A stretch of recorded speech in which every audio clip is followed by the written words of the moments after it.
then you have to do 6 type of exchanges. Now if you have like 400 products, then you just can imagine what will happen. So for example, if you have just 100 goods, then there will be ratios which will be like almost 5,000 ratios. So what happens is that's a very clumsy process if the goods and services are more.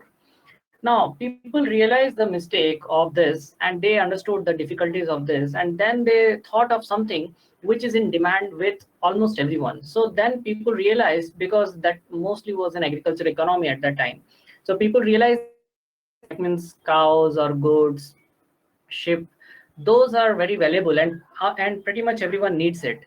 So gradually what happened was cattle came into use as a money, as a form of money. So people used to easily take cattle in exchange for almost anything. So but they had so many difficulties with cattle as well, because you just cannot store it securely, because needs the maintenance like food and all. And after a few years, it will also pass away, so it cannot be stored for long durations. Okay, so people then realize that it is not very easy to store some things like cattle. Now if you see in ancient India, cow was a very valuable commodity. Even now it is called godhan. Go means cow and dhan means money. So cow was considered as a form of money, and in fact people across the world accept the cattle as money even now. Okay, in few civilizations. Now once cattle was used, and then there are many forms of money which came in. Actually people experimented with different stuff. For example, if you see this picture, um, I have covered the evolution of money in a timeline here in my book, Butter to Bitcoin. So, which, if you see this, it's like almost 10,000 years back, the barter system was there. Then cattle or livestock was used as money, and then grains. Grains was used as money because it was relatively easy to store. And then we had shells in China and India. And then if you see this timeline, it just shows that different things were used as money in different times. So small tool replicas and leather was also used. Metal coins were first introduced in Lydia, which is like a region near Turkey. And metal coins are still in circulation actually, even though it is very less now, but still metal coins are in circulation. And then we had the paper banknotes, which were introduced for the first time in China. This is a very interesting fact. So people think that paper money came from Europe, but actually it was China where and then basically what happened was sterling, the pound sterling became the national currency. Okay, the audio is breaking, right? Is it okay now?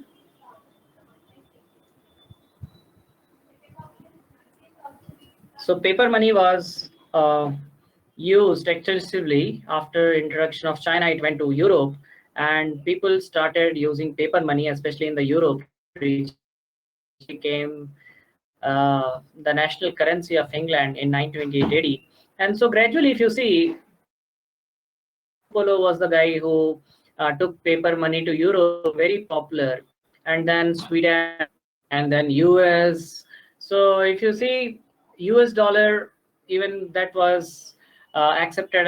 Paper money started in US dollar also in 1690, and then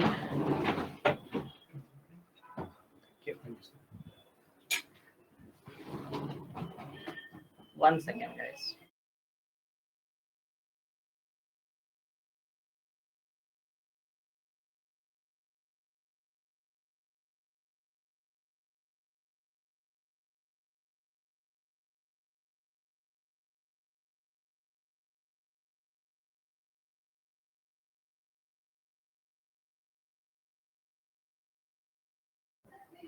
Okay, so paper currency was introduced first time in Massachusetts in US, and then in 1792 when United States became an independent country, they started US dollar. Okay, and then gradually paper currency also had some minor problems. So electronic money was first introduced in 1860, which is pretty old time, I would say, because at that time electronic money was a very, very new concept.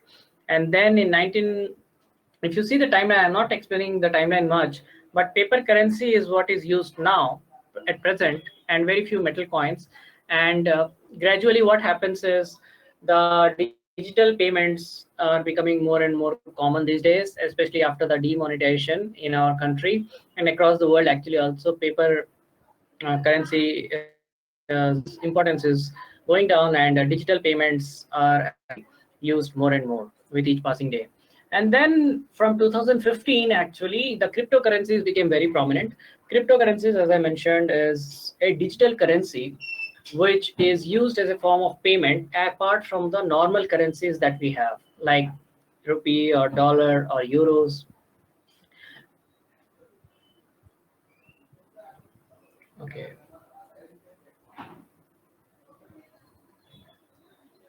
I think I will go a little slow because the voice is breaking, right? 1 second. So if you see that this infographic, then you'll see that how from barter system to the kettles, and then commodities, then shells, then bullion backed money. Bullion backed money is something which is backed by gold or silver. So basically till 1971, the US dollar was backed by gold actually.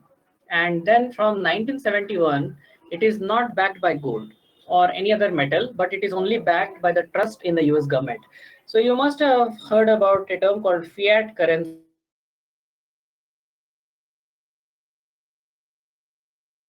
fiat currencies, including Indian rupees. Fiat currency is something which is not backed by anything like gold reserves of something. It's only backed by the trust of the respective government which issues it. So fiat currency system is what we are in right now, and it has its own advantages and disadvantages. And then now the digital payments are becoming more and more common. And for the past 10 years, or I would say 11 to be exact, so the Bitcoin is making some news for the past few years. So Bitcoin basically is a cryptocurrency, and there are, I think, more than 2,000 or maybe 3,000 types of cryptocurrencies. The number always goes up and down because new currencies come up and some existing currencies are stopped. So Bitcoin is something which is a very, very popular cryptocurrency. And let's have a quick look on Bitcoin. So we have seen the evolution of money, and let's have a look on what is Bitcoin and how does it work. So Bitcoin is something, a cryptocurrency or a digital currency, which doesn't have any physical existence and which is not backed by anything except for the trust of the people who use it. Okay, and Bitcoin is something which is decentralized. That's a very important concept to know. Decentralized means nobody controls it. No government agency, no central bank, or no single entity, whatever it is, government or private, controls it.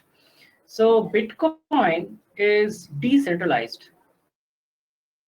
That means people in the network use it, have faith in it, and the demands of the mechanics of demand and supply determines the price of it.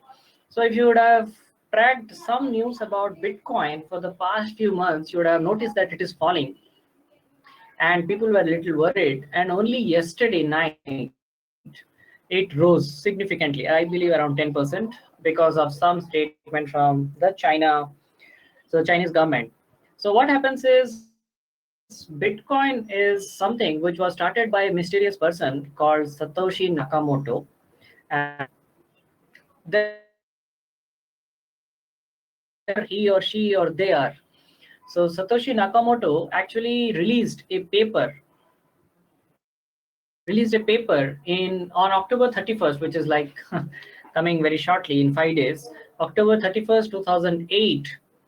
So roughly around 11 years, we can say. So roughly almost 11 years back, someone introduced a white paper on Bitcoin. And that was the first time when the world knew what is Bitcoin. And people were like not very much interested in the initial years, and it was dead cheap. Actually, it started its price from zero. And if you see currently, today's rate is roughly around $9,600. Okay, it always goes up and